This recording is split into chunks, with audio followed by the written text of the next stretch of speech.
My sister raised her glass at our father's funeral and said, "I've been waiting for this day my whole life." The priest had just finished speaking when my sister Noreen started laughing. Not a quiet laugh. Not a nervous laugh that sometimes happens at funerals when grief does strange things to people. This was a real laugh. A happy laugh. The kind of laugh you hear at birthday parties and weddings. She was standing next to our father's casket in a red dress because she said black was too sad, and she didn't feel sad. I had asked her that morning to please wear something appropriate. She told me I wasn't the boss of her. Our father had died 3 days earlier from a stroke. He was 74 years old and had been healthy until the moment he wasn't. I found him on the kitchen floor of his house when I came to check on him like I did every Sunday. Noreen hadn't visited him in 2 years. She lived 40 minutes away and said the drive was too long. She said Dad was boring anyway. She said old people depressed her. But here she was at his funeral, laughing next to his body like she had just heard the funniest joke of her life. Our Aunt Francine, who was Dad's sister, asked Noreen what was so funny. Noreen wiped tears from her eyes and said she was just so relieved. She said she had been waiting for this day her whole life.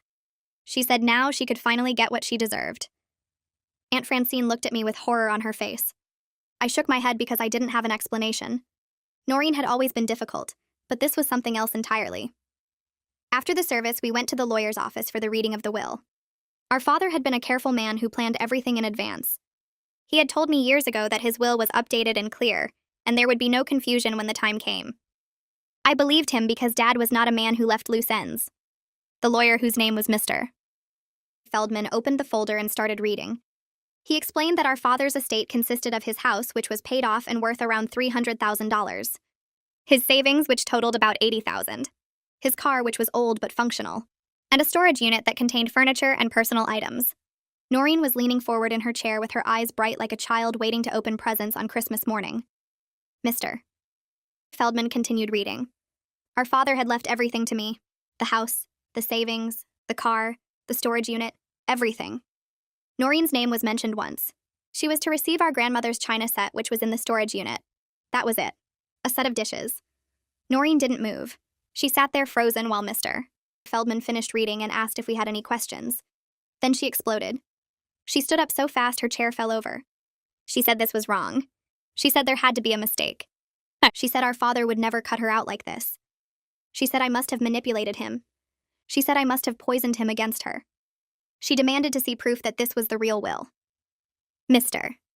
Feldman calmly showed her the document with our father's signature, witnessed and notarized 2 years ago. At the same time, Noreen stopped visiting. At the same time, she told our father that she didn't have time for him anymore. At the same time, she said his house smelled like old people, and she couldn't stand being there.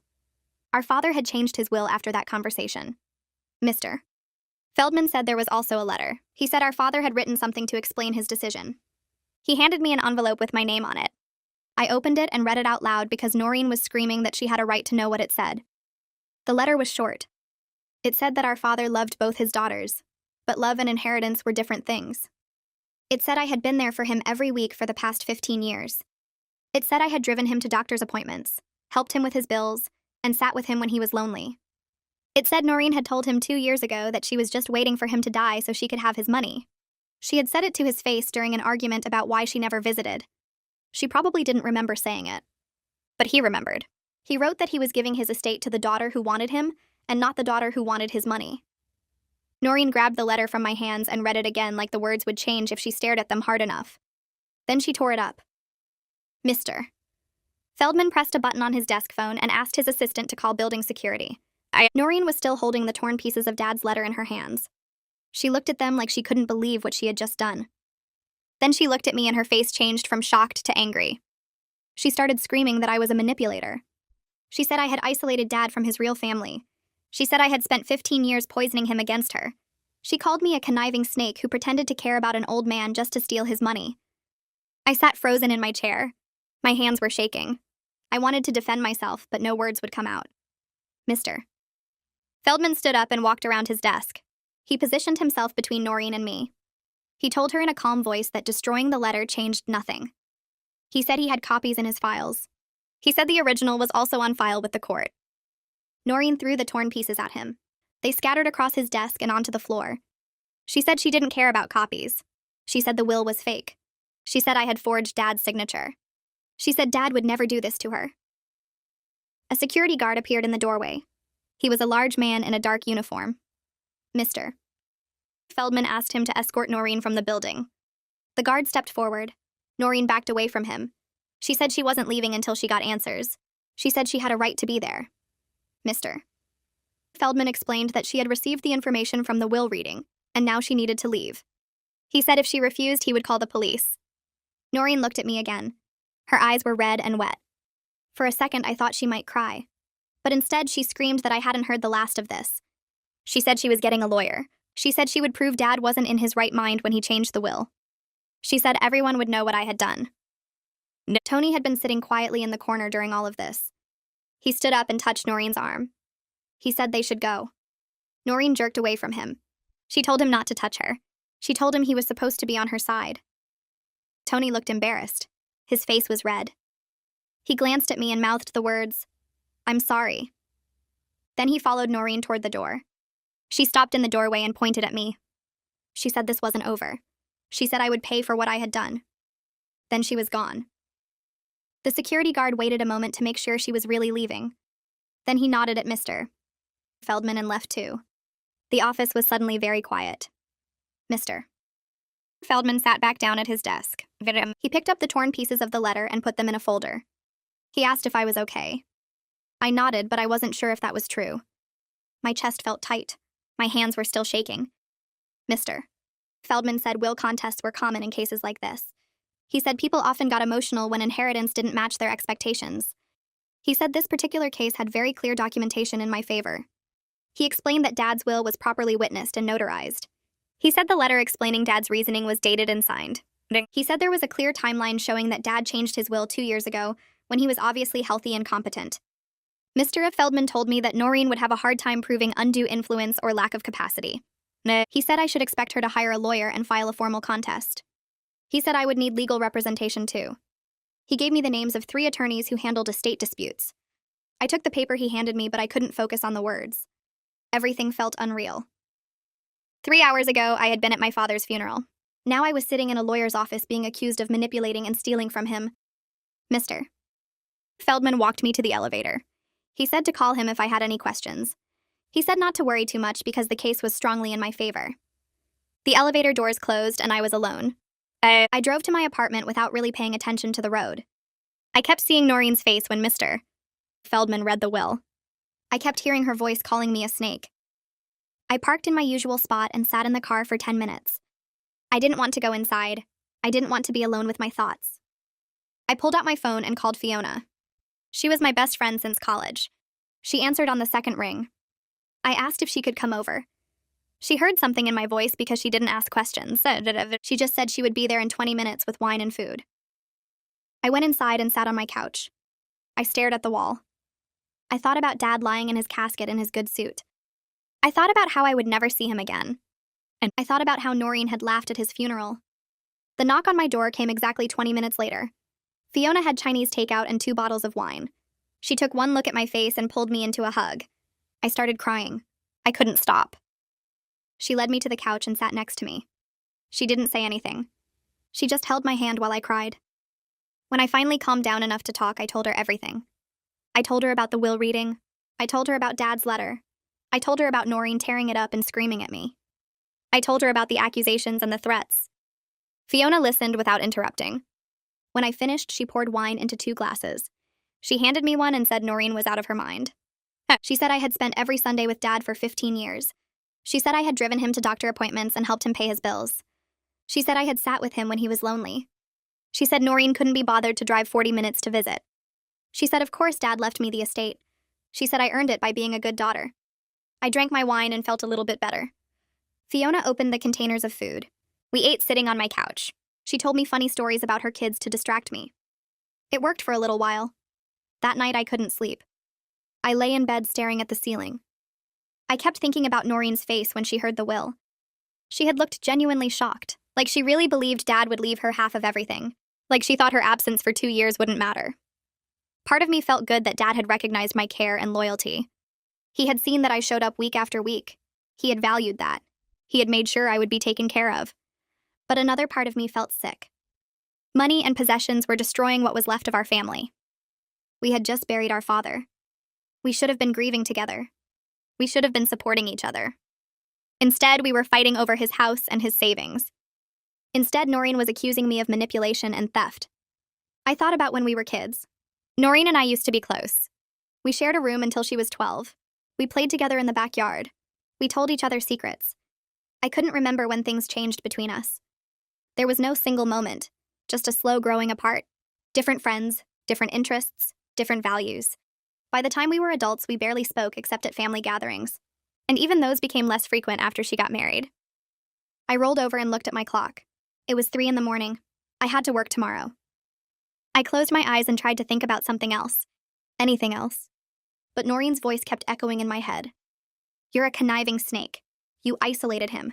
You poisoned him against me. I finally fell asleep around 4:30. My phone woke me at 7:15. I had 3 missed calls from numbers I didn't recognize. I had 7 text messages from relatives I barely talked to. Cousins I saw once a year at Christmas. An uncle who lived in another state. All of them wanted to know what happened at the will reading. All of them had heard from Noreen that something was wrong. I deleted the messages without responding. I got in the shower and stood under the hot water until it started to run cold. I got dressed for work, but I couldn't focus on anything. My phone rang again. This time it was Aunt Francine. I answered. She said Noreen had shown up at her house the night before. She said Noreen had been crying and upset. She said Noreen was claiming I had brainwashed Dad against her. Aunt Francine asked me what really happened. I explained everything. I told her about Dad's letter. I told her what it said about Noreen's words 2 years ago. I told her about Noreen saying she was just waiting for Dad to die, so she could have his money. Aunt Francine went quiet on the other end of the line. Then she said she remembered that argument. She said she had been at Dad's house that day. She said she heard Noreen say those exact words. She said Dad had been so hurt. She said he didn't talk about it much after that, but she could tell it changed something in him. Aunt Francine said she loved both of us, but she couldn't support Noreen trying to overturn Dad's clearly stated wishes. She said if it came to it, she would testify about what she witnessed. I thanked her. I felt a little less alone.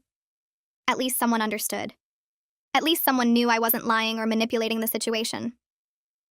3 days passed. I went to work. I came home. I avoided my phone. More relatives called and texted. I ignored most of them. The ones I did talk to seemed to be taking sides. Some believed Noreen's version, where I was a scheming daughter who had stolen her inheritance. Others believed me. The family was splitting apart. On Thursday afternoon, I got home from work to find a large envelope in my mailbox. It was from a law firm I had never heard of. My hands shook as I opened it. Inside was a formal letter stating that the firm represented Noreen in the matter of our father's estate. The letter said they were contesting the will on grounds of undue influence and lack of testamentary capacity. I read the legal language twice. It essentially accused me of manipulating my elderly father. It said I had isolated him from his family. It said I had used my position as his caregiver to control his decisions. It said Dad had not been mentally competent when he changed his will. I sat down on my couch because my legs felt weak. I read the letter again. Each word felt like an attack. I called Mr. Feldman. His assistant put me through right away. He said he had expected this. He asked if I had an attorney yet. I said no. He reminded me about the list of names he had given me. He said I needed to hire someone soon because Noreen's lawyers would start filing motions. He said not to panic because the case was still strongly in my favor. But I was panicking. I was sued by my own sister. I was accused of abusing my father. I felt sick to my stomach. Fiona came over that night. I showed her the letter from Noreen's lawyers. She read it and got angry. She said Noreen had some nerve. She said accusing me of elder abuse was disgusting. She said her husband Jong was an attorney who handled estate disputes. She said she would ask him to look at my case. I said I couldn't afford a lawyer right now. Fiona waved that away. She said Jong would review the situation as a favor. She said we could figure out payment later if I decided to hire him. She called Jong right then. She explained what was happening. She asked if he could meet with me tomorrow. He must have said yes because she smiled and gave me a thumbs up. She told me to come to their house after work. She said Jong would look at all the documents and tell me what I was dealing with. I felt grateful. At least I had someone on my side who knew what they were doing. At least I wasn't facing this alone. Fiona stayed until late. We watched stupid reality TV shows and didn't talk about the will or Noreen or any of it. When she left, I felt a little bit better. But as soon as I was alone again, the anxiety came back. I lay in bed and worried about legal fees. I worried about what people were saying about me. I worried about facing Noreen in court. I worried about strangers picking apart my relationship with Dad and judging whether I had been a good daughter or a manipulative one. I went to Fiona and Jung's house after work on Friday. Jung had set up all the documents on his dining room table. I had brought copies of Dad's will. I had brought the letter Dad wrote. I had brought the timeline Mr. Feldman had given me showing when Dad changed his will. Jung read through everything carefully. He asked me questions about my relationship with Dad. He asked about Noreen's relationship with Dad. He asked about the argument 2 years ago. He asked if anyone else had witnessed it besides Aunt Francine. I told him about other family members who had been around during that time. He took notes. After about an hour, he sat back in his chair. He said Noreen's case was extremely weak. He said Dad had clearly been competent when he updated the will 2 years ago. He said there was no evidence of mental decline or confusion. He said the letter Dad wrote explained his reasoning in his own words. He said undue influence was very hard to prove when the person making the will had legitimate reasons for their choices. He said Dad's letter showed those reasons explicitly. Jung explained that Noreen would have to prove I had isolated Dad or controlled his decisions. He said the fact that other family members visited Dad and could testify about his mental state would work against her claims. He said the timeline was also in my favor because Dad changed his will 2 years before he died. He said that showed planning and deliberation. He said courts didn't like to overturn clear wills unless there was strong evidence of problems. I asked what would happen next. Jung said Noreen's lawyers would file a formal petition with the probate court. He said there would be discovery where both sides requested documents and information. He said there might be depositions. He said eventually there would be a hearing where a judge would decide if the will should stand. He said the whole process could take months. He asked if I wanted him to represent me. I said yes. I asked about his fees. He said he would give me a family discount because of Fiona. He said we could work out a payment plan. I felt relieved. At least now I had someone who knew what they were doing on my side. I had to go to Dad's house on Saturday to start sorting through his belongings. I had been putting it off. I didn't want to face his empty house. But Mr. Feldman said the estate needed to be inventoried. He said I needed to start the process of figuring out what to keep and what to sell or donate. I drove to Dad's house in the morning. I parked in the driveway where I had parked every Sunday for 15 years. I sat in my car for a few minutes. I looked at the house.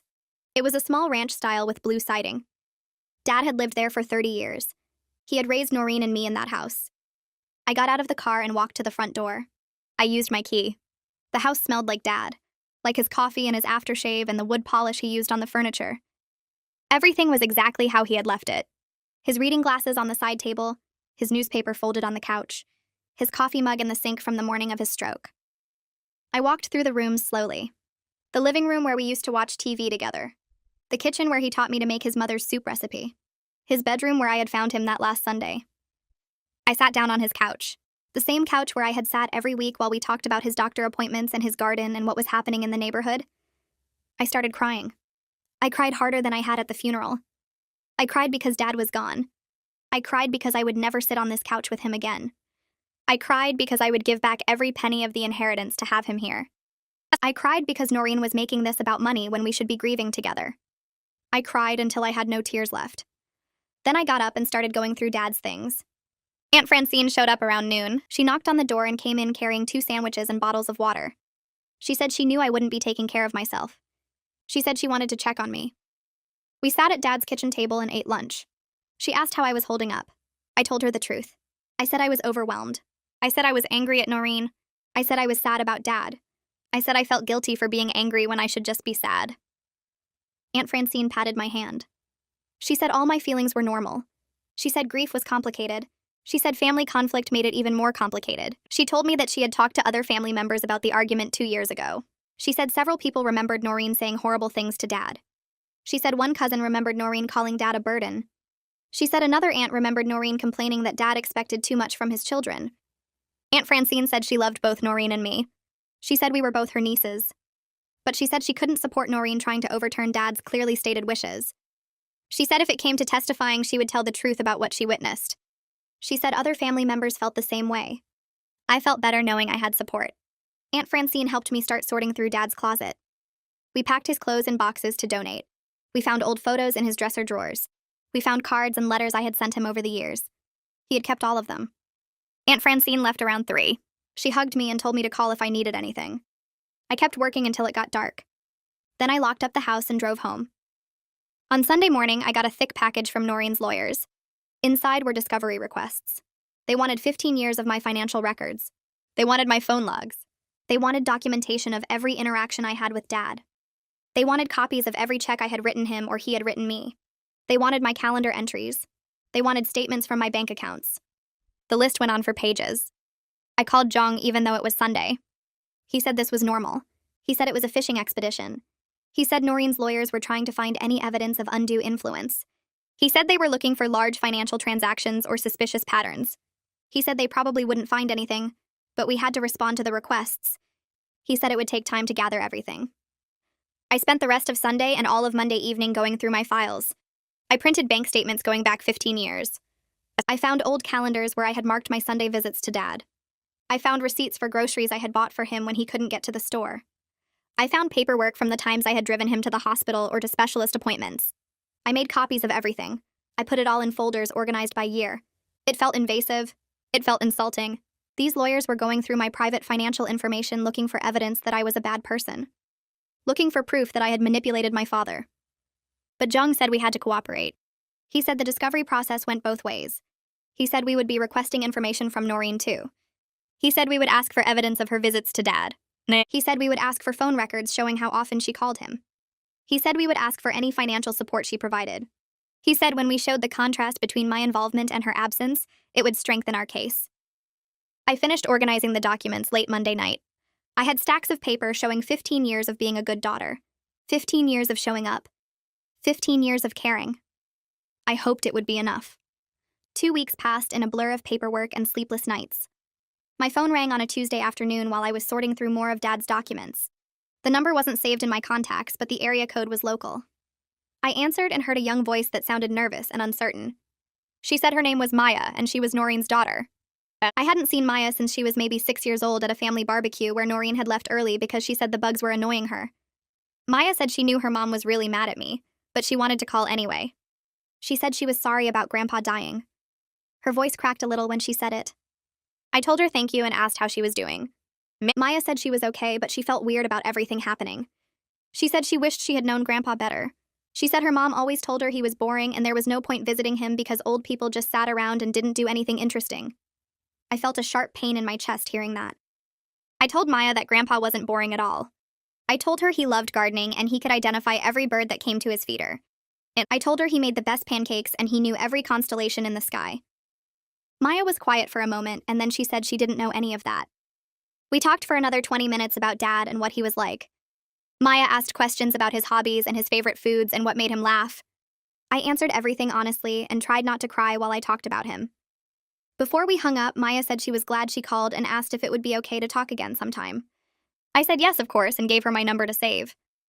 After the call ended, I sat there staring at my phone and thinking about how Noreen had stolen those 15 years, not just from Dad, but from her own daughter too. The next day, I met with Jong at his office to go over the discovery responses that Noreen's lawyer had finally sent. Jong's office was in a tall building downtown with big windows that looked out over the city. He had papers spread across his desk and his reading glasses perched on his nose. He gestured for me to sit down, and then he started going through the documents. Jong said that Noreen's financial situation was apparently desperate based on what her lawyer was arguing in the response. He showed me bank statements that her lawyer had included as evidence of financial hardship. Noreen and Tony were behind on their mortgage by 3 months. They had credit card debt totaling over $40,000. Their car was about to be repossessed. Jong pointed to a section where Noreen's lawyer argued that she was clearly counting on inheritance money to solve these problems, and that my father must have known about her financial situation. I asked if that helped her case or hurt it. Jung leaned back in his chair and said it actually helped our case significantly. He explained that it showed her motivation for contesting the will wasn't about Dad's wishes or any real belief that he wasn't competent. Her motivation was purely about her own financial needs. Jung said judges don't like it when people try to overturn clear wills just because they're in debt. He said it made her look opportunistic rather than genuinely concerned about Dad's mental state when he changed the will. I felt a strange mix of relief and sadness looking at those numbers. Relief that our legal position was stronger, but sadness that Noreen's life had gotten so out of control that she was this desperate. Fiona called me on Thursday and said I needed to take a break from all the estate stress. She said I looked terrible the last time she saw me and I needed to get out of my apartment. I tried to tell her I had too much to do, but she wouldn't take no for an answer. She picked me up and drove us to our favorite coffee shop on the east side of town. It was a small place with mismatched furniture and local art on the walls. We ordered our usual drinks and found a table near the window. Fiona was telling me about some drama at her work when I saw Tony walk in. He was Noreen's husband, and I hadn't seen him since the funeral. Tony looked uncomfortable when he spotted me. He hesitated near the door like he was thinking about leaving. Then he walked over to our table. He said he didn't want to interrupt, but he wanted to say something if that was okay. Fiona looked at me and I nodded. Tony pulled out a chair and sat down. He said he wanted to apologize for how Noreen had been acting. He said he knew the funeral was awful, and the legal fight was making everything worse. Tony looked tired and older than I remembered. He explained that they were in real financial trouble, and Noreen had convinced herself that Dad would leave them enough money to get out of debt. He said she had been counting on that inheritance for the past 2 years. He said when she found out Dad left everything to me, she completely fell apart. Tony said he understood why Dad made the choice he did. He said he had tried to get Noreen to visit Dad more often, but she always had an excuse. He said he knew that didn't excuse her behavior at the funeral or the legal fight, but he wanted me to know that she was desperate and scared rather than just mean. I didn't know what to say to that. Tony finished his coffee quickly and said he needed to go. He squeezed my hand before he left and said he was sorry for everything. That conversation with Tony stayed with me for days. I kept thinking about the difference between understanding why someone does something and agreeing with how they do it. I understood financial desperation. I had been broke plenty of times in my life, but I had never treated people badly because of it. I called Jong and asked if there was any way to settle this without a full legal battle. I said maybe I could offer Noreen some money to make her go away, and we could all move on. Jong was quiet for a moment, and then he asked how much I was thinking. I said maybe $30,000 or $40,000. Enough to help with her immediate crisis, but not half the estate. Jong said I could do that if I wanted to, but he had to warn me about something. He said giving in to a baseless will contest set a bad precedent. He said it told Noreen and anyone else watching that, if you make enough noise and cause enough trouble, you can get money even when you don't deserve it. Jong reminded me that Dad specifically didn't want Noreen to have the money. He said Dad's letter was very clear about his reasoning. Jong asked if I really wanted to ignore Dad's clearly stated wishes just to avoid conflict. I told him I needed to think about it. He said that was fine, but I should think carefully about what I was really doing. He said I would be rewarding Noreen for 2 years of neglect, and for tearing up Dad's letter, and for accusing me of elder abuse. He said that didn't seem right or fair. I hung up feeling more conflicted than before. That night I went back to Dad's house because I had left some boxes there. The house felt different every time I visited. More empty, more like a place where someone used to live instead of a home. I found a stack of photo albums in the hall closet that I hadn't noticed before. I sat down on the living room floor and started looking through them. The oldest album had pictures of Noreen and me as kids. There was one of us building a sandcastle at the beach. We were maybe 5 and 7 years old, and we were both grinning at the camera with sand in our hair. There was another picture of us dressed up for Halloween. Noreen was a princess, and I was a witch. We had our arms around each other. I kept flipping through the pages and watching us grow up in these frozen moments. We used to play together every day. We used to share secrets and protect each other from the neighborhood bullies. We had matching bikes and we rode them everywhere. I tried to figure out when everything changed between us. There wasn't a single moment I could point to. It was gradual. Noreen started caring more about being popular in middle school. She got new friends who thought I was boring. By high school, we barely talked, even though we lived in the same house. After she got married and moved out, we saw each other maybe twice a year at family events. We became different people with different values.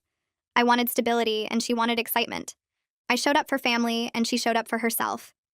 Looking at these old pictures, I felt sad for those 2 little girls who didn't know they would end up fighting over their father's money someday. And 3 weeks after our last court appearance, Noreen's lawyer filed a motion for expedited hearing.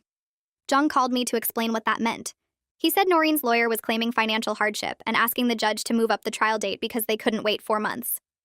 Jung said this was ridiculous because Noreen's money problems weren't the court's concern. He said the court schedule existed for a reason, and you couldn't just jump the line because you were in debt. But we still had to appear before the judge to respond to the motion. The hearing was scheduled for the following Tuesday at 9 in the morning. I took the day off work and met Jung at the courthouse. The building was old with marble floors and high ceilings that made everything echo. No. We went through security and found the right courtroom. Noreen was already there with her lawyer. She didn't look at me. The judge came in and everyone stood up. The judge was a woman in her 60s with gray hair and sharp eyes. She asked Noreen's lawyer to explain the motion. He stood up and gave a speech about how Noreen was facing foreclosure and couldn't afford to wait months for a trial. He said the delay was causing irreparable harm to his client. The judge listened without expression. Then she asked Jung to respond. Jung stood up and calmly explained that Noreen's financial problems existed before our father died, and weren't caused by the will. He said she had been in debt for years according to her own financial disclosures. He said the court schedule was set for a reason, and financial hardship wasn't grounds for expedited hearing when the hardship predated the case. The judge looked at Noreen's lawyer and asked if he had any response. He tried to argue that Noreen's situation was urgent, but the judge cut him off. She said she had reviewed the will and Dad's letter and the timeline of events. She said Noreen's claims seemed weak based on the evidence. She denied the motion for expedited hearing and set a trial date 4 months away if we couldn't reach a settlement. The gavel came down and it was over in less than 20 minutes. After the hearing, Jong and I walked out into the courthouse hallway. I was feeling relieved that the judge seemed skeptical of Noreen's case. Then I heard Noreen's voice behind us. She was calling my name. I turned around and saw her walking toward me. Jong immediately stepped between us and said all communication needed to go through attorneys. Noreen ignored him and kept talking to me directly. She yelled that I was hiding behind lawyers because I knew what I did was wrong. She said I manipulated Dad, and now I was too scared to face her without legal protection. Something inside me snapped. I stepped around Jong and spoke up for the first time since this whole thing started. I told Noreen that I was there every single week for 15 years while she couldn't be bothered to call. I said Dad made his choice based on our actions, not my manipulation. I said she told him to his face that she was waiting for him to die so she could have his money, and now she was mad that he remembered. Noreen's face turned red. She started to say something, but her lawyer grabbed her arm and pulled her away. Jung put his hand on my shoulder and guided me toward the exit. My hands were shaking. I had never confronted Noreen like that before.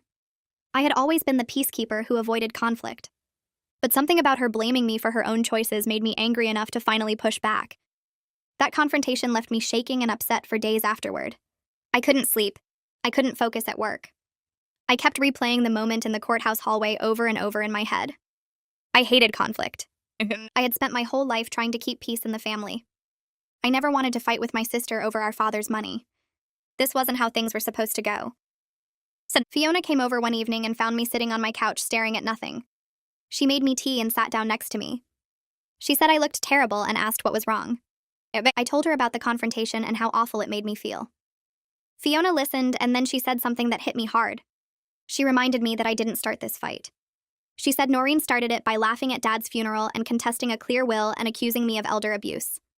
She said I had done nothing wrong except be a good daughter for 15 years. She said Noreen made her own choices and now she was dealing with the consequences. Fiona asked why I was taking responsibility for Noreen's feelings when Noreen never took responsibility for anything. I knew she was right, but it still felt awful to be estranged from my only sibling right after losing our father. I told Fiona that part of me kept hoping Noreen would apologize and we could find some way back to being family. Fiona said maybe that would happen someday, but right now I needed to protect myself and honor Dad's wishes. She said being kind didn't mean letting people walk all over me. The estate lawyer called the next week and said I needed to make a decision about Dad's house. He explained that it was expensive to maintain an empty property. The utilities were still running. The lawn needed mowing. The house was just sitting there while the estate remained unsettled. He said if the will contest dragged on for months, the costs would add up. I met with a real estate agent that Jong recommended. Her name was Sandra, and she had been selling houses in the area for 20 years. So Sandra walked through Dad's house with me and took notes. She said the market was good right now, and the house should sell quickly for close to the appraised value of $300,000. She said buyers loved the neighborhood and the schools were excellent. But the thought of selling Dad's house to strangers made me feel like I was erasing the last physical connection to him. I told Sandra I needed time to think about it. She said that was fine, but the longer I waited, the more carrying costs would eat into the estate value. After she left, I sat in Dad's living room and looked around at all his things. His favorite chair where he used to read the newspaper, the bookshelf he built himself, the photos on the mantle. How could I let strangers live here and change everything and make it not his anymore? I knew that wasn't rational. Dad was gone and the house was just a building. But it didn't feel that way sitting there surrounded by his life. My phone rang on Saturday morning and I saw Maya's name on the screen. I answered and she asked if she could come see Grandpa's house before anything happened to it. She said she had some memories from when she was little and she wanted to see it one more time. I agreed immediately and gave her the address even though she probably still remembered it. Maya showed up an hour later with her hair in a ponytail and wearing jeans and a sweatshirt. She looked so much like Noreen at that age that it hurt to look at her. We walked through the house together and Maya moved slowly through each room. She stopped in the kitchen and said she remembered helping Grandpa bake cookies here. She said he let her crack the eggs and she always made a mess, but he never got mad. She pointed to a spot on the counter where she had spilled flour everywhere. In the living room, she said she remembered sitting on his lap while he read her stories. She said he did funny voices for all the characters. We went out to the backyard and Maya walked straight to the garden. She knelt down next to the tomato plants that were still growing. She said Grandpa taught her how to plant seeds and water them. She said they grew sunflowers one summer that were taller than her. Maya looked up at me with tears in her eyes and said she wished she had visited more. She said her mom always made excuses about why they couldn't come, but Maya should have insisted. I sat down on the grass next to her and said she was just a kid, and it wasn't her responsibility. I said Grandpa understood that. Maya wiped her eyes and said she felt like she missed out on knowing him. I told her she could ask me anything she wanted to know, and I would tell her stories about him. We sat in the garden for another hour while I shared memories and Maya listened. It was bittersweet watching her try to connect with the grandfather she barely knew. I realized that Noreen's actions hadn't just hurt Dad and me, they had hurt her own daughter's relationship with our family too. I watched Maya walk to her car and pull out of the driveway. She waved once before turning the corner and disappearing from view. I stood there for a few minutes looking at the empty street. My phone buzzed in my pocket. I pulled it out and saw a text from Maya sent while she was still driving away. It said she was sorry for what her mom said, and that she needed time to think about everything. I texted back that I understood, and that she could call me anytime. I went back inside Dad's house and locked the door behind me. The garden looked different now that Maya had been there and talked about Grandpa teaching her to plant seeds. I could picture him kneeling in the dirt with a little girl helping him water tomatoes. Those were the moments Noreen had missed by staying away. Those were the memories Maya barely had because her mom decided Dad was boring and not worth visiting. I sat down at the kitchen table where Dad used to read the newspaper every morning. The house felt emptier knowing that Maya was upset and confused because her mom had lied to her. Noreen had told her daughter that the inheritance was supposed to be split equally. She had told Maya that I manipulated Grandpa into changing his will.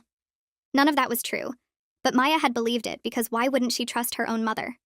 3 weeks passed without any contact from Noreen. The will contest was still active and Jong kept me updated on the legal filings. Her lawyer sent discovery requests and motions, but nothing moved forward quickly. I went to work and came home and tried not to think about the mess my family had become. Then on a Thursday evening, my phone buzzed with a text from Noreen. The message was different from her usual angry accusations. She said we needed to talk in person without lawyers because we were family, and this had gone too far. She said she missed her sister and wanted to find a way to fix things. I stared at the message for a long time. Part of me wanted to ignore it or tell her to go through her attorney like Jong had instructed, but another part of me remembered when we were kids and actually liked each other. I texted back asking where she wanted to meet. She suggested a coffee shop halfway between our houses. Neutral ground. I called Jong to tell him about the meeting and he said it was a bad idea. He warned me that anything I said to Noreen could be used against me in the will contest. He reminded me that she was actively trying to take away my inheritance through legal action. I told him I understood the risks, but I wanted to try talking to her anyway. Maybe we could resolve this without dragging it through court for months. Jong sighed and said if I insisted on meeting her, I should not make any promises or commitments without talking to him first. I agreed. The coffee shop was busy when I arrived on Saturday morning. I ordered a latte and sat at a table near the window. Noreen walked in 10 minutes later wearing jeans and a sweater. She looked tired. She ordered her coffee and sat down across from me. Neither of us spoke for a minute. She stirred sugar into her cup and avoided looking at me. Finally, she said she was sorry for how she acted at the funeral. She admitted she was in shock when she heard the will and she handled it badly. I waited for her to continue. Noreen explained that she and Tony were facing foreclosure on their house. She said they had fallen behind on payments and the bank was threatening to take their home. She needed money desperately to save the house where Maya lived and went to the school. Noreen said she understood now that Dad left me the estate for good reasons. She said she wasn't asking for half anymore. She just needed enough to get out of immediate crisis. Maybe $50,000 to catch up on the mortgage and pay off some credit cards. She looked at me with red eyes and said she knew she had no right to ask, but Maya was going to lose her home if something didn't change soon. I listened to everything she said and felt sympathy despite all the anger and hurt between us. I didn't want Maya to lose her house. I didn't want my niece to suffer because her parents made bad financial decisions. But then Noreen said something that changed how I felt about the whole conversation. She admitted she knew Dad was hurt when she stopped visiting 2 years ago. She said she could tell he was sad and lonely, but she thought he would leave her money anyway because that's what parents do. They take care of their kids no matter what. She still didn't seem to understand that inheritance wasn't automatic. She still didn't get that her words and actions had real consequences. Dad had heard her say she was waiting for him to die, so she could have his money. He remembered that conversation even if she didn't. And he made his will choice based on how his daughters actually treated him, not on some idea of what parents owe their children. I told Noreen I needed time to think about her request. I said I wanted to talk to my attorney before making any decisions about giving her money. She got frustrated immediately. Her face tightened and she put down her coffee cup hard enough that it made a loud noise against the table. She said this was exactly the problem.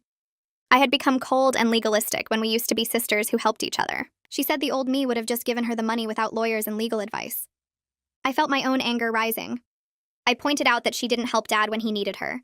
I reminded her that she hadn't reached out to me at all until she wanted money from the estate. Maybe our sisterhood had been one-sided for a long time, and I was just now seeing it clearly. Noreen stood up and grabbed her purse. She said she tried to do this the nice way, but if I wanted to be difficult, she would let her lawyer handle it. She walked out of the coffee shop without looking back. I sat there staring at my half-finished latte and feeling sick to my stomach. The meeting with Noreen left me exhausted and confused. I drove home and called Aunt Francine because I needed to talk to someone who knew Dad well and could give me perspective. She invited me over for dinner that night. I showed up at her house with a bottle of wine and she made pasta. We sat in her kitchen and I told her everything that happened at the coffee shop. Aunt Francine listened without interrupting. When I finished, she was quiet for a minute. Then she said Dad was hurt deeply by Noreen's rejection. She said he talked to her about it after that argument 2 years ago. Dad had made his will choice after a lot of thought. It wasn't anger or spite. It was sadness. He felt like Noreen only saw him as a source of money, and not as a person worth spending time with. Aunt Francine said I should honor Dad's wishes even though it was hard. Giving Noreen money now wouldn't fix the deeper problems in their relationship or her financial habits. It would just reward her for treating Dad badly, and then demanding money when he died. I asked Aunt Francine if that made me a bad person. She shook her head and said it made me someone who respected what Dad wanted and why he wanted it. On Monday morning, Jung called to tell me that Noreen's lawyer had sent a formal settlement offer. They were requesting $50,000 to drop the will contest. Jung reviewed the paperwork with me over the phone. He pointed out that even if I wanted to give Noreen money, doing it as a settlement would make her baseless legal claims seem valid. Nah, it would look like I was paying her off because she had a legitimate case. Jung suggested a different approach. If I decided to help Noreen financially, it should happen after the will contest was resolved and withdrawn. Then I could give her money as a gift on my terms rather than a legal settlement. That way, I wouldn't be legitimizing her accusations that I manipulated Dad or that his will was invalid. I told Jung I needed a few days to think about everything. He said that was fine, but I shouldn't let Noreen pressure me into making a quick decision. I spent the next Saturday going through Dad's storage unit to catalog everything for the estate. The facility was on the edge of town in a building that smelled like dust and cardboard. I unlocked the unit and pulled up the metal door. Inside were boxes stacked against the walls and furniture covered with old sheets. I started with the boxes closest to the door. The first one I opened was full of cards and letters I had sent Dad over the years. Birthday cards. Thank you notes for Christmas gifts. Letters I wrote when I went to college. He had kept everything. I found photos of us together at different ages. Me as a baby in his arms. Me as a teenager at my high school graduation. Me as an adult at family dinners. There were dozens of pictures documenting our relationship over 15 years. I opened another box looking for cards from Noreen. I found a few obligatory birthday cards with no personal messages. Just her name signed at the bottom. There were almost no photos of Noreen after she got married. Maybe 1 or 2 from holidays where the whole family was together. Seeing the physical evidence of our different relationships with Dad made me feel more confident that his will choice was fair. I had been there. I had showed up. The boxes proved it. I moved deeper into the storage unit and found the grandmother's china set carefully packed in bubble wrap. Each piece was labeled and organized in a large box. On top of the box was a note in Dad's handwriting. It said this was for Noreen from her grandmother who loved her. Even after everything that happened between them, Dad still wanted Noreen to have something meaningful. He could have left her nothing. The will would have been valid either way. But he chose to give her the china because it connected her to family history and to grandmother's memory.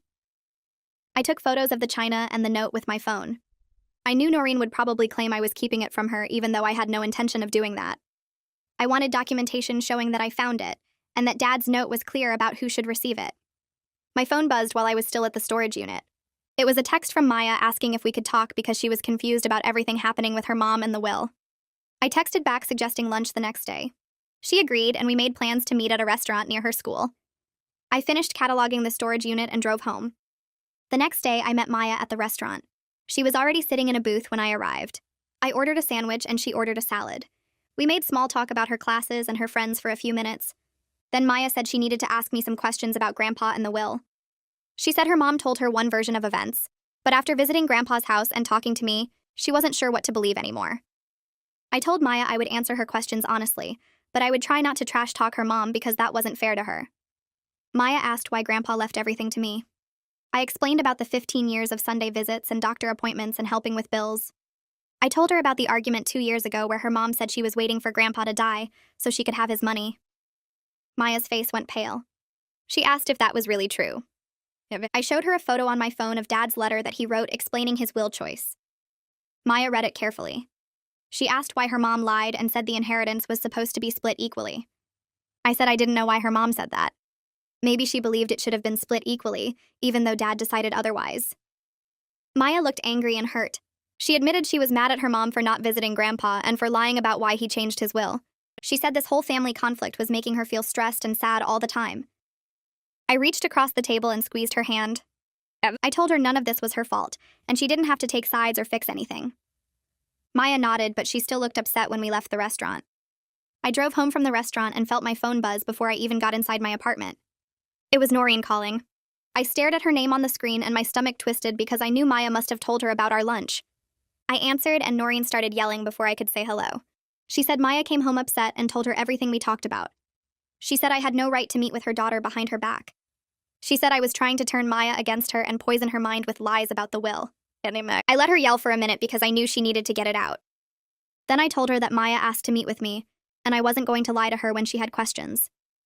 Noreen said those weren't my questions to answer, and I should have told Maya to talk to her own mother. I said Maya did try to talk to her, but Noreen kept lying about why Dad changed the will. Noreen went quiet for a second and then said I was twisting everything around. She said Maya was confused and didn't understand adult situations. I told her Maya was 16 years old and smart enough to understand that actions have consequences. I said Grandpa made his own choices based on how we each treated him, and Maya deserved to know the truth about that. Noreen said I was enjoying this and getting some sick satisfaction from making her look bad to her own child. I said I wasn't enjoying any of this, and I wished we could all just grieve Dad without fighting over money.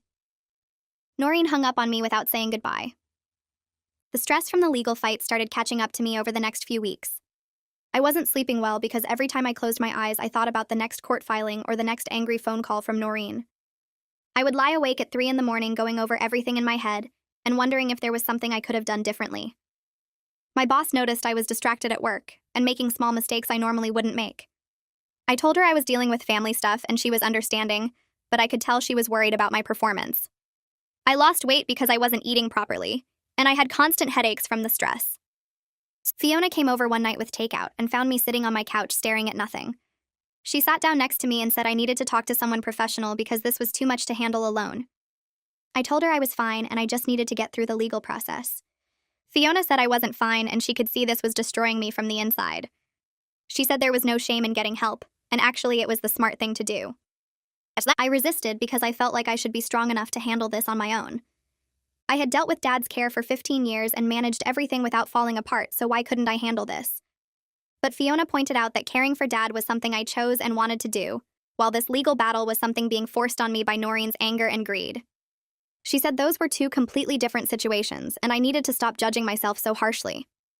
She gave me the name of a therapist her sister had used and told me to at least make one appointment. I finally agreed because I was tired of feeling anxious and sad all the time. I sat in the therapist's waiting room the following week feeling stupid for being there. The therapist was a woman around 50 with kind eyes and a calm voice. She asked me to tell her what brought me in, and I explained about Dad dying and the will and Noreen contesting it. Then I started crying, which I hadn't expected to do. I told her I felt guilty for being relieved that Dad left me the estate when I should just be sad that he was gone. I said I was also angry at Noreen for making this about money instead of letting us grieve together like sisters should. The therapist listened without interrupting, and then she said both those feelings were completely valid. She said I could honor Dad's wishes and still have compassion for Noreen's situation at the same time. She explained that the inheritance wasn't really about money, but about Dad feeling seen and valued for who he was as a person. He wanted to leave his estate to the daughter who showed up and cared about him, not because he was trying to punish Noreen, but because he was rewarding genuine love and care. That made me cry harder because it was exactly right. Dad didn't change his will out of anger or spite. He changed it because my actions over 15 years showed him he mattered to me, while Noreen's absence showed him she only cared about his money. The therapist said I didn't have to feel bad about accepting what Dad wanted to give me. She said the guilt I felt was normal, but it wasn't serving me or honoring Dad's memory. We talked for the full hour, and by the end I felt lighter than I had in weeks. I made another appointment for the following week. 2 months after the funeral, I got a call from Jung with surprising news. He said Noreen's lawyer had withdrawn from her case.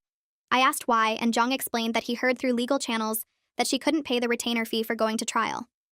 Estate litigation was expensive, and Noreen apparently didn't have the money to keep fighting. Jung said she was trying to find another attorney, but most estate lawyers wouldn't take a weak will contest case on contingency because the chances of winning were too low. I sat down on my couch and felt a weird mix of relief and sadness. Relief because the legal pressure was finally easing and I wouldn't have to keep preparing for court. But also sadness because Noreen's financial problems were so bad that she couldn't even afford to continue the fight she started. It made me realize how desperate she really was, and how much she had been counting on Dad's money to fix everything. Jung asked if I wanted him to reach out about settling now that she didn't have legal representation. I said no because I wanted to see what Noreen would do next. If she was ready to accept the will, then she needed to be the one to make that move. Jung agreed and said he would wait to hear from her or her new attorney if she found one. 3 days later, I got an email from Noreen sent at 2 a.m. The subject line just said we need to talk.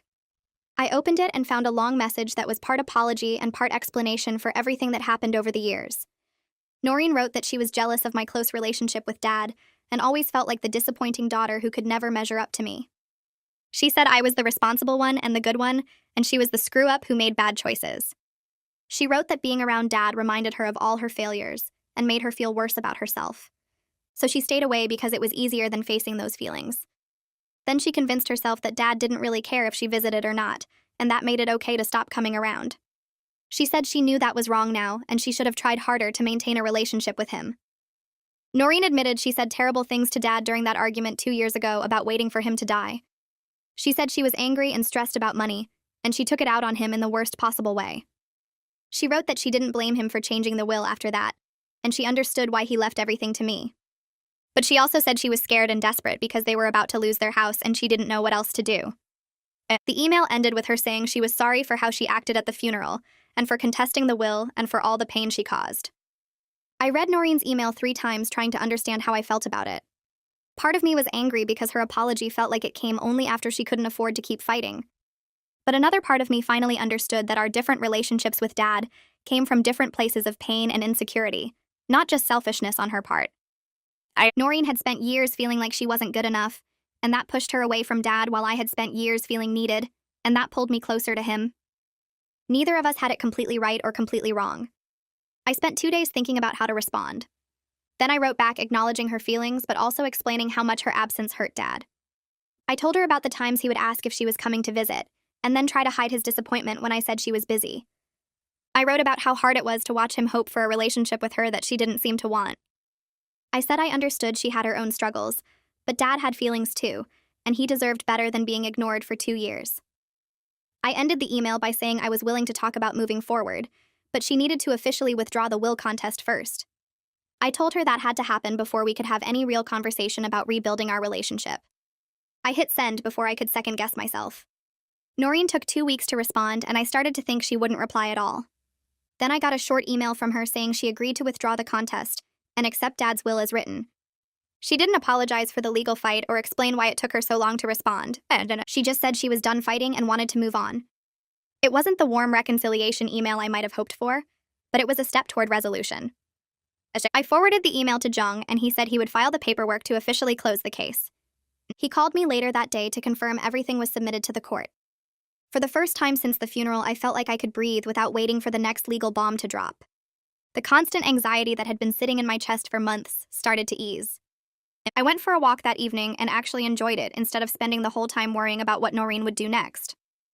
Fiona texted asking how I was doing, and I told her the will contest was over. She sent back about 20 celebration emojis and said we needed to go out for dinner to mark the occasion. With the legal fight resolved, I had to make a real decision about the inheritance. I spent a week thinking about what felt right to me while still honoring what Dad wanted. He left me everything because I was there for him, and because Noreen told him she was just waiting for him to die. Those were his reasons, and they were valid. But I also knew that helping Noreen didn't mean Dad's choice was wrong. I decided to keep the house and most of the savings like Dad intended. But I would give Noreen $20,000 as a gift, not as a settlement. It was enough money to help with her immediate crisis, and maybe keep them from losing their house. But it wasn't enough to completely solve all their financial problems, which she and Tony needed to address themselves. I talked to Jung about the legal way to do this, and he helped me draft a letter making it clear this was my choice and not an obligation. The letter said I was giving her this money because I wanted to help my sister, not because I thought Dad's will was wrong or unfair. Jung said the letter was important to protect me legally in case Noreen ever tried to claim the gift meant something else. I signed everything and arranged for the money to be transferred to her account. I texted Noreen asking if we could meet in person because I had something to tell her. And she agreed, and we met at a coffee shop halfway between our houses. She looked nervous when she walked in and sat down across from me. I ordered us both coffee, and then I explained my decision about the $20,000. I was very clear that this was my choice to help her, and not an admission that Dad's will was wrong. I said Dad made his decision based on our actions over many years, and I respected that completely. But I also didn't want to see her lose her house or watch Maya suffer because of adult problems. Noreen started crying right there in the coffee shop. She said thank you over and over and reached across the table to grab my hand. For the first time in months, she seemed genuinely humble instead of entitled or angry. She admitted she needed to make major changes in how she and Tony handled money. She said they were already meeting with a financial counselor and working on a real budget. Then Noreen asked if we could try to rebuild some kind of sister relationship, even if it was different from what we had when we were kids. She said she knew she had a lot to prove, and she understood if I didn't trust her right away. I felt myself getting emotional too, because despite everything I still remembered the sister I grew up with before life pulled us in different directions. I told Noreen honestly that I was willing to try, but I needed her to respect boundaries and understand that trust had to be rebuilt slowly over time. And I said I couldn't just forget the past few months and pretend everything was fine. She nodded and said she understood completely. We talked for a while about what rebuilding our relationship might look like. I suggested we start with lunch once a month with no expectations beyond showing up and being civil to each other. No drama and no fighting and no bringing up the will or the money unless it was absolutely necessary. Noreen agreed and said that sounded fair and manageable. We picked a date for our first lunch the following month. When we left the coffee shop, I felt cautiously hopeful that we might eventually find a way to be family again. It wasn't a fairy tale reconciliation where everything was instantly perfect. But it was realistic and honest, which felt more valuable than pretending the hurt hadn't happened. I drove home thinking about Dad and hoping he would be okay with the choice I made. I believed he would understand because he raised me to be kind, even when it was hard. I called Aunt Francine the next day to tell her about my decision. She listened while I explained the $20,000 gift and why I thought it was the right thing to do. When I finished talking, she was quiet for a moment. Then she said Dad would be proud of me. She said I found a way to honor what he wanted while still showing kindness to my sister. She said that's exactly who Dad raised me to be. Someone who could be strong about boundaries, but also have compassion when it mattered. Aunt Francine offered to help if Noreen and I needed someone neutral to talk to during our rebuilding process. She said she loved both of us and wanted our family to heal even if it took time. I thanked her and told her I might take her up on that offer, because having someone who understood both sides could make things easier. We talked for a while longer about Dad and about memories from when Noreen and I were kids. Before we hung up, Aunt Francine reminded me that healing doesn't happen overnight, but it does happen if people are willing to try. 2 weeks later, I drove to Dad's house with boxes and cleaning supplies to start sorting through his belongings. The house had been sitting empty since his death, and walking in felt strange. Everything was exactly where he left it. His reading glasses on the coffee table, his jacket hanging by the door, the calendar still showing the month he died. I stood in the living room for a few minutes just looking around and remembering all the Sundays I spent here. Then I heard a car pull up outside. I looked out the window and saw Noreen getting out with Maya and Tony. She had texted me the night before asking if she could come help, and I said yes. Now here they were walking up to the front door carrying boxes of their own. I opened the door before they could knock. Noreen looked nervous, like she wasn't sure if I really wanted her there. I stepped aside and let them in. Maya gave me a small smile and Tony nodded hello. We stood there awkwardly for a moment before I suggested we start in the kitchen since that would be easiest. We spent the next few hours going through Dad's cabinets and drawers. Noreen found his collection of coffee mugs from different places he visited, and we laughed, remembering how he never threw any of them away, even when they got chipped. Maya discovered a drawer full of rubber bands and twist ties that Dad saved because he grew up during harder times when you didn't waste anything. Tony helped me carry boxes of dishes down from the high shelves. At one point, Noreen and I were both reaching for the same box, and our hands touched. We looked at each other, and for just a second, it felt like we were sisters again, instead of people on opposite sides of a legal fight. The moment passed quickly, but it happened. We found photos stuck to the refrigerator with magnets. Most of them were of me and Dad at various places over the years. There was one old photo of all four of us when Mom was still alive and Noreen and I were little girls. Noreen picked it up and stared at it for a long time. She didn't say anything, but I saw her wipe her eyes. We worked until early evening sorting things into piles. Keep, donate, throw away. It was exhausting both physically and emotionally. But we did it together as a family for the first time since the funeral. Maya was looking through Dad's garage when she found his gardening tools. She came back into the house carrying a hand trowel and some seed packets. She asked me if she could have them because she wanted to start a garden at their house to remember Grandpa. Her voice was hopeful and a little shy, like she was worried I might say no. I told her of course she could have them. I helped her gather up the rest of Dad's gardening supplies. His gloves that were worn thin in the fingers. His watering can that had a dent in the side. The kneeling pad he used because his knees hurt. Maya held each item carefully like they were precious. She said she remembered helping Grandpa plant tomatoes one summer when she was little. She said he let her dig the holes and she got dirt all over herself. I had forgotten that visit, but hearing Maya talk about it brought back the memory. Dad had been so patient with her, showing her exactly how deep to plant each seedling. We loaded everything into Maya's car. She organized the tools neatly in a box and put the seed packets in a plastic bag so they wouldn't get damaged. Watching her take such care with Dad's things made something tight in my chest loosen a little. Maybe something good really could come from all this mess. At least Maya would have real memories of her grandfather. At least she would have a connection to him that her mother had chosen to miss out on. When Maya drove away, she waved at me through the window with a real smile on her face. I waved back, thinking about Dad and hoping he somehow knew that his granddaughter was going to grow tomatoes with his tools. We finished cleaning out the house late that afternoon.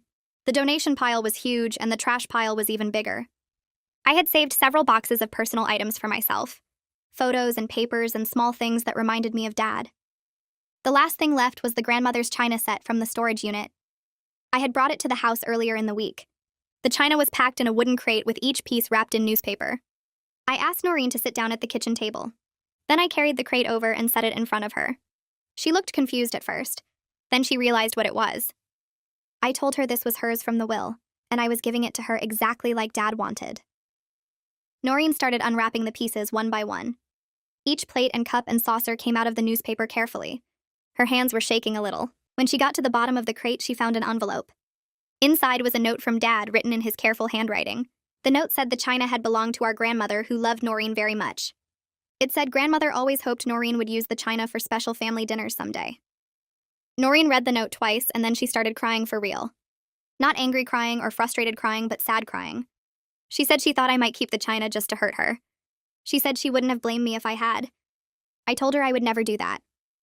Dad's wishes were clear about the china, and it had nothing to do with our conflict. The china was Noreen's, and it always had been. She carefully wrapped each piece back up and put them in the crate. Before she left, she hugged me. It was quick and awkward, but it was the first time we had hugged since before Dad died. I listed Dad's house for sale the following week. The real estate agent said the market was strong and houses in this neighborhood usually sold fast. She was right. Within 3 weeks, I had multiple offers. I accepted one from a young family with 2 kids who seemed excited about the big backyard and the garden space. The closing process took about a month. I had to sign so many papers that my hand cramped. Sitting in the title company office signing away Dad's house felt surreal. This was the place where I had spent every Sunday for 15 years. This was where I found him on the kitchen floor. This was where we had Thanksgiving dinners and birthday celebrations. Now it belonged to strangers. The realtor walked me out after everything was done. She mentioned that the new family specifically said they wanted to keep Dad's rose bushes because they were so beautiful and well-maintained. That small detail made me feel better somehow. Dad had loved those rose bushes and spent hours taking care of them. Knowing they would stay and keep blooming made it easier to let go of the house. I sat in my car in the parking lot for a while before driving away. I thought about Dad and about all the memories in that house. Then I started the engine and headed home because there was nothing left to do there. With the house sold and most of the estate settled, I finally had time to go through the boxes of Dad's personal items I had kept. I spent a whole Saturday sitting on my living room floor surrounded by papers and photos.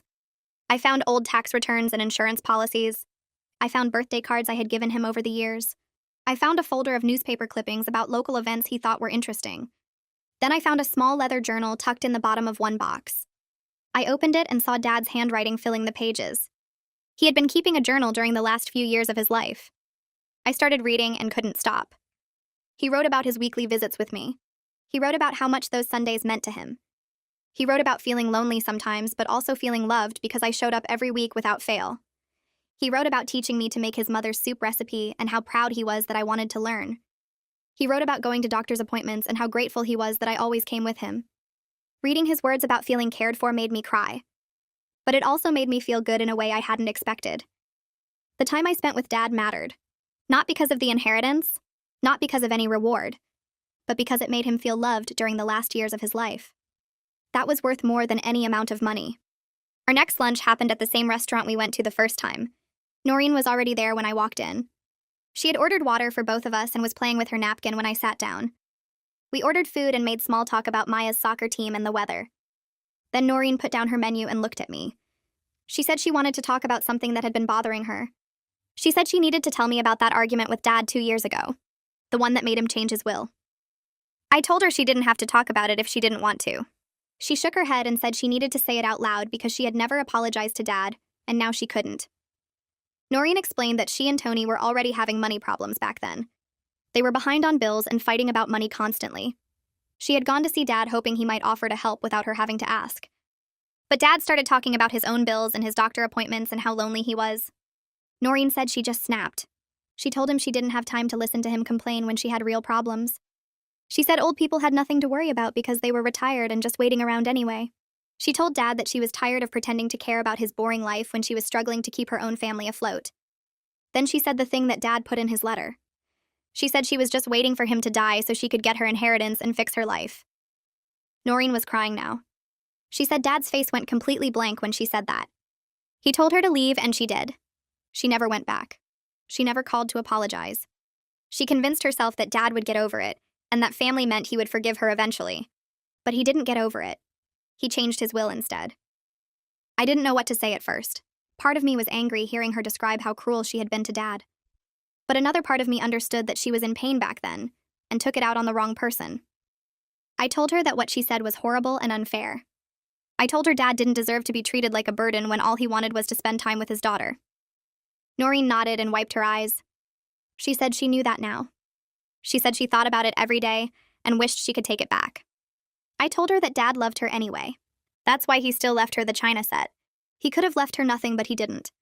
He wanted her to have something from our grandmother, who she was named after. I said Dad was hurt, but he wasn't hateful. Noreen asked how I could be so calm about it. She said if someone had treated me that way, I would never forgive them. I told her that forgiveness wasn't about forgetting what happened or saying it was okay. It was about deciding not to let anger run your life. I said she needed to forgive herself even if it took time. She couldn't apologize to Dad anymore, but she could learn from what happened and be better going forward. Noreen reached across the table and squeezed my hand. She thanked me for listening and for not hating her. I told her I didn't hate her. I was disappointed and hurt by a lot of things she had done, but hate was too much energy to waste on family. I spent the next week thinking about what to do with Dad's savings. The money was sitting in my bank account earning basically nothing. I needed to make a plan that felt right. I met with a financial advisor who explained different investment options. She suggested putting most of it in index funds for long-term growth and keeping some in a high-interest savings account for emergencies. That made sense for the bulk of the money. But I also wanted to use some of it in ways that would honor Dad. I thought about what mattered to him and what he would want his money to do in the world. Dad used to volunteer at the senior center on Tuesday afternoons.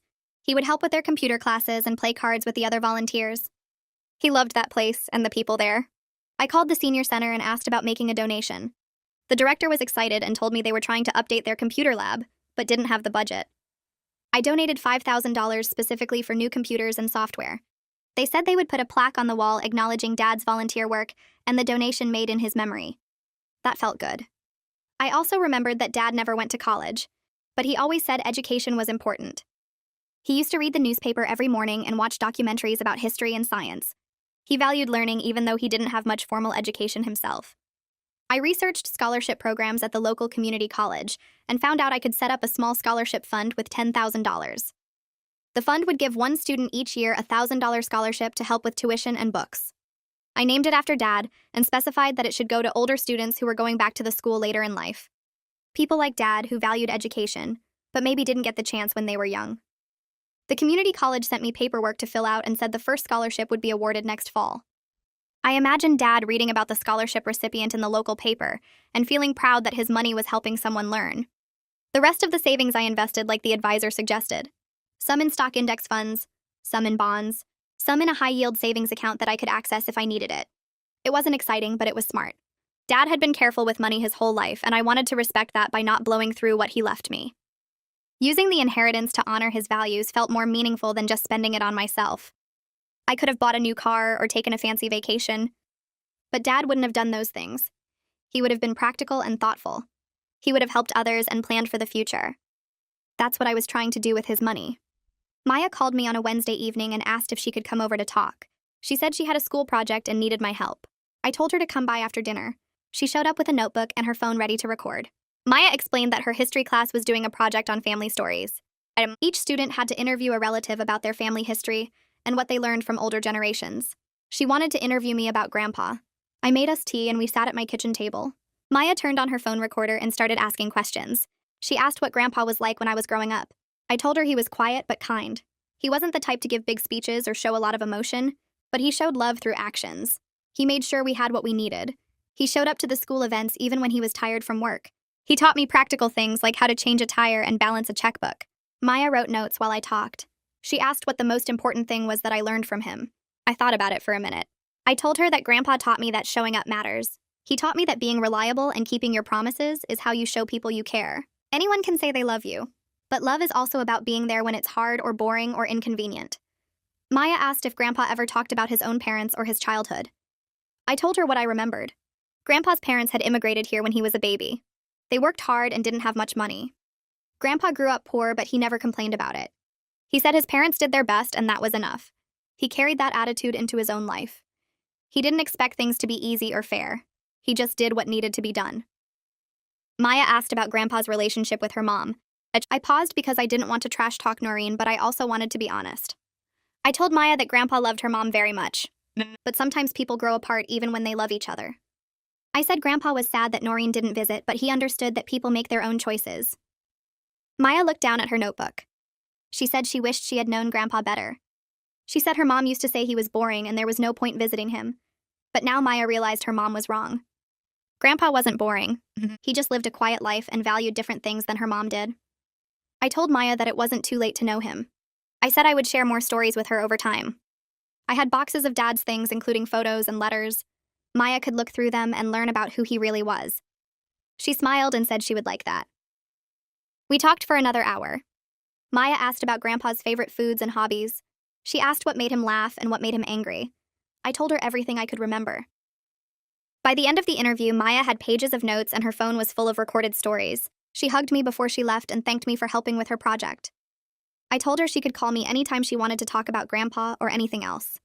The next lunch with Noreen happened exactly 4 months after Dad's funeral. I realized that as I was driving to meet her. 4 months since I found him on the kitchen floor. 4 months since Noreen laughed at his funeral. 4 months since the will reading and everything that came after. We sat down and ordered our usual food. Noreen seemed nervous. She kept rearranging her silverware and checking her phone. Finally, she put her phone away and looked at me. She said she needed to say something and she had been practicing how to say it all week. I told her to just say it. Noreen took a deep breath. She said she was sorry for how she treated Dad. She was sorry for not visiting him and for saying cruel things to him. She was sorry for laughing at his funeral and for making his death about money instead of grief. She was sorry for attacking me when he died and for accusing me of manipulation. She said she was wrong to contest the will. She was wrong to claim I had poisoned Dad against her when the truth was she had pushed him away all by herself. Noreen said I was just being a good daughter. I showed up every week for 15 years while she couldn't be bothered to drive 40 minutes. Dad made his choice based on our actions, and his choice was fair. She said she finally understood that. The apology wasn't perfect. She stumbled over some of the words and she cried through parts of it. But it was genuine. I could tell she meant it. I sat there for a minute letting her words sink in. Part of me wanted to stay angry. Part of me wanted to list all the ways she had hurt me and Dad. But I was tired of being angry. Holding on to anger wasn't serving either of us. I told Noreen I accepted her apology. I said I knew she was going through a hard time and that people make mistakes when they're desperate. I said I forgave her for the things she said and did.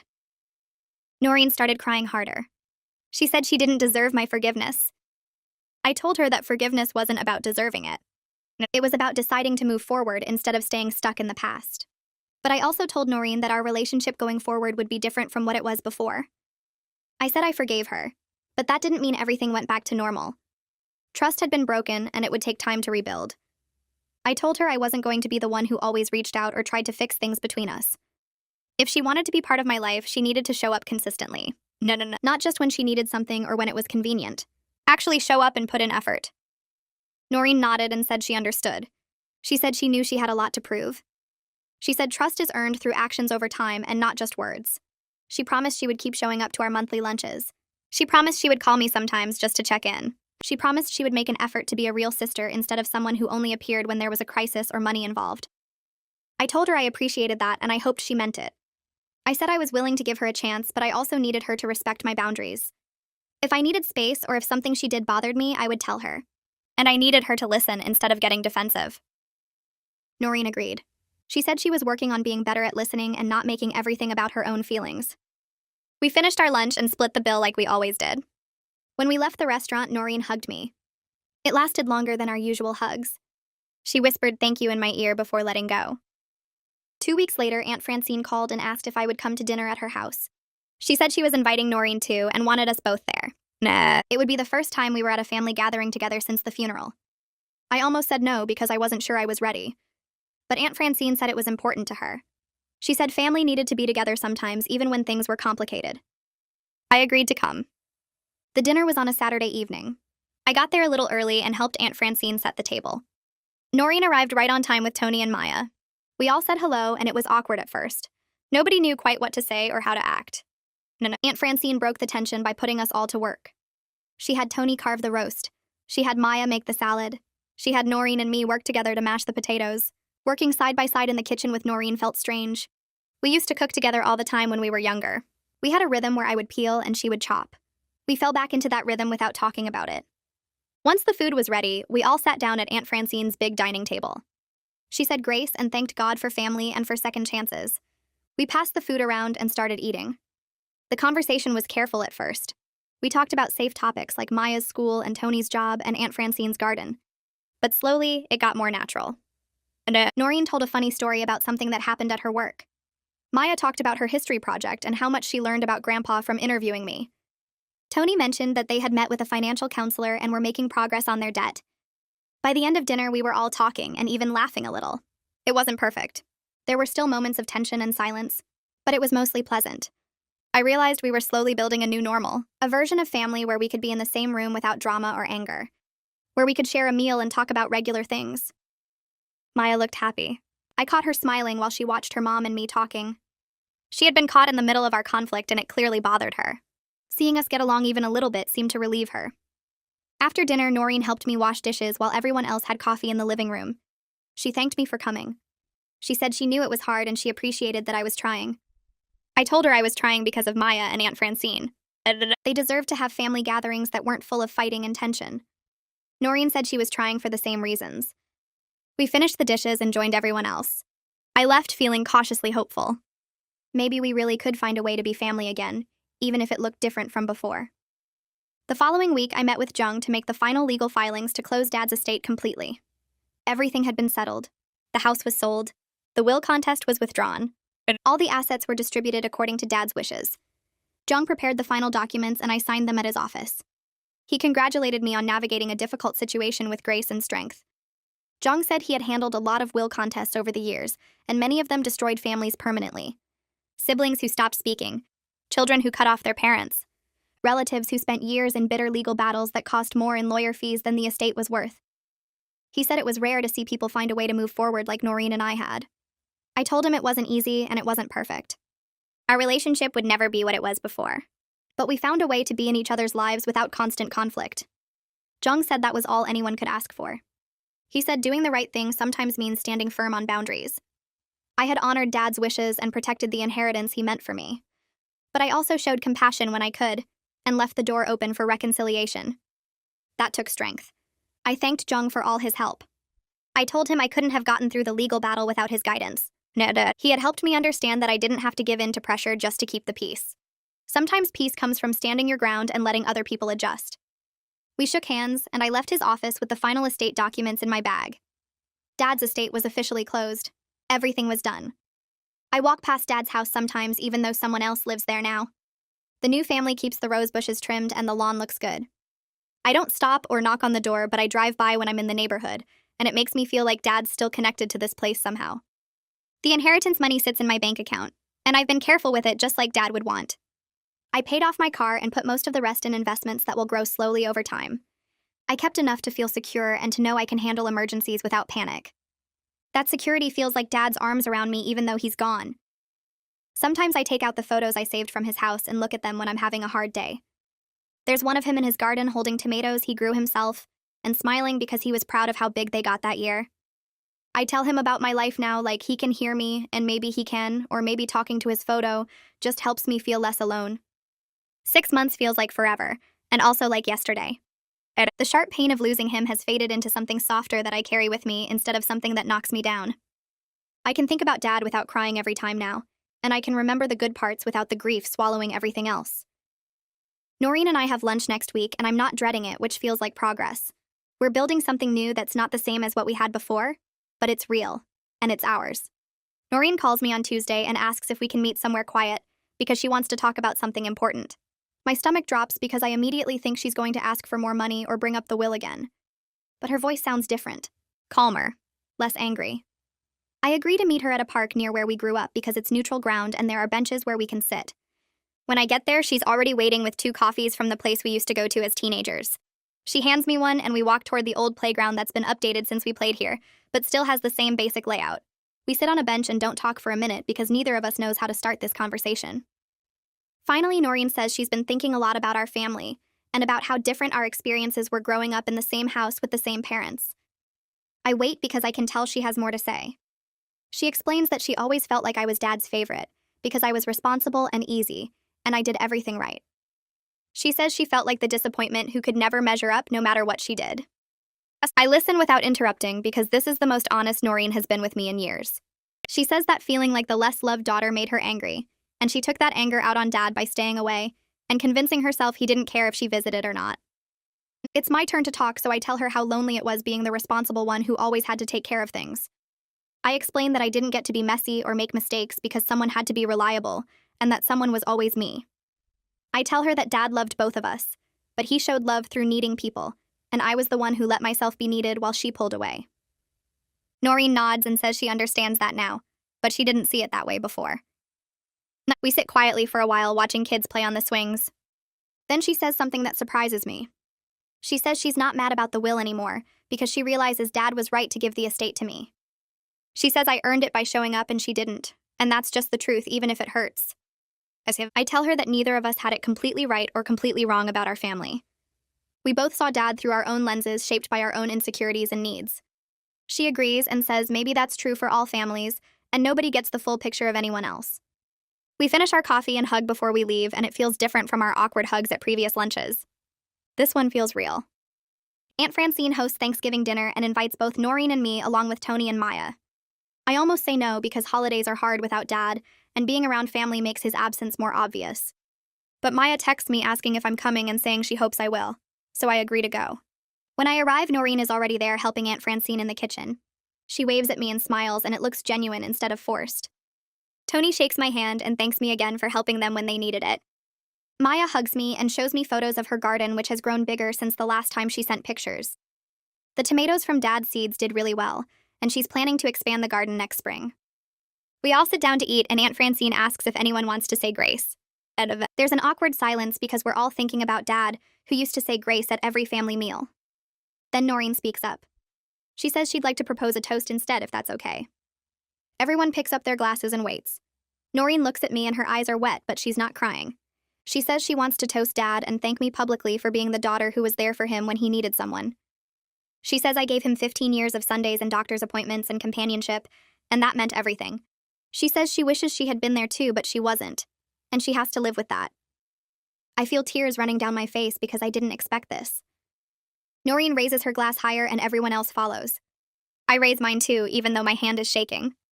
I add that Dad loved both of us in his own way, and we're honoring him by finding our way back to being family, even if it looks different from before. Tony says he'll drink to that, and we all clink glasses. Maya is smiling so big, and I realize how much our fighting must have hurt her. We eat dinner and the conversation flows naturally. We talk about Maya's school and Tony's new job and Aunt Francine's plans to travel next year. We tell stories about Dad that make us laugh instead of cry. Noreen mentions the time Dad tried to fix the sink himself and flooded the basement. I remember the time he got lost driving to my apartment even though he'd been there 100 times before. We're sharing memories and building something together instead of tearing each other apart over money and resentment. After dinner, Noreen helps me wash dishes and we work side by side without talking much, but it's comfortable. When I leave that night, I feel lighter than I have in months. I keep Dad's photo on my desk at work where I can see it when I look up from my computer. It's the one of him in his garden holding those tomatoes and smiling. Sometimes I tell him about my day out loud when I'm alone in my office. As I tell him about the project I finished or the difficult conversation I had with my boss or the funny thing that happened at lunch. I don't know if he can hear me, but it makes me feel connected to him anyway. The inheritance gave me financial security that I never had before. I can pay my bills without stress, and I have savings for emergencies, and I can make choices based on what I want instead of what I can afford. But the real gift wasn't the money. It was Dad's validation of the choice I made to show up for him week after week for 15 years. His will and his letter told me that my time and care mattered. That being there when someone needs you is worth more than being there when it's convenient. That love is a verb and not just a feeling. Our family isn't perfect or fully healed. Noreen and I will never be as close as we were when we were kids. Too much has happened and we're too different now. But we're moving forward with honesty and realistic expectations about what we can be to each other. We have lunch once a month and we show up for family gatherings and we're kind to each other. That's enough. I did right by Dad, and I also showed compassion to Noreen when I could. I stood firm on boundaries when I needed to, and I extended grace when it was possible. I'm at peace with how everything unfolded because I know I made choices I can live with. Some nights I still miss Dad so much it hurts, but mostly I feel grateful for the time we had and the lessons he taught me about love and loyalty and doing what's right even when it's hard.